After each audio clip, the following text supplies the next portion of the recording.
It's like, pack your clothes. Where are we going? I'm not telling you. Well, that's insanity. And that's what we do today. You spend all your time getting ready for a trip that you don't know where it is. You don't know what you're going to need.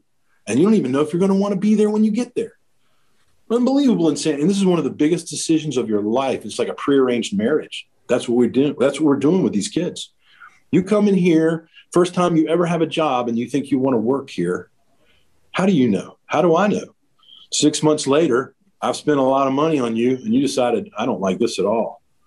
Well, great. I'd rather do that on the front end.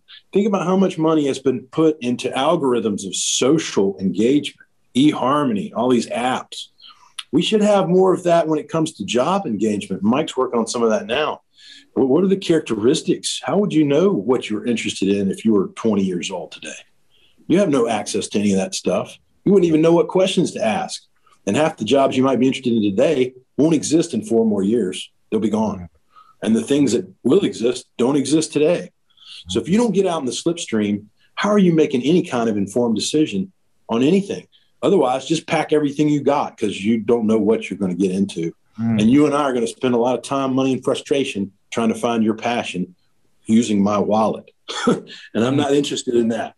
I want you to do that before you get here. So when you get here, you know you want to be here, and I know I want you here. So I got kids that have been working for me since 10th grade. I know by the time they're finished with college, they've been here for 6 years already. We know quite well whether we belong together or not. And if we didn't, that ended in 10th grade.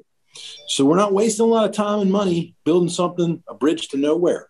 And that's a lot of what we're doing in education right now. And how could we not? Because you don't have any more information than most people, which is very little if you're 20 years old.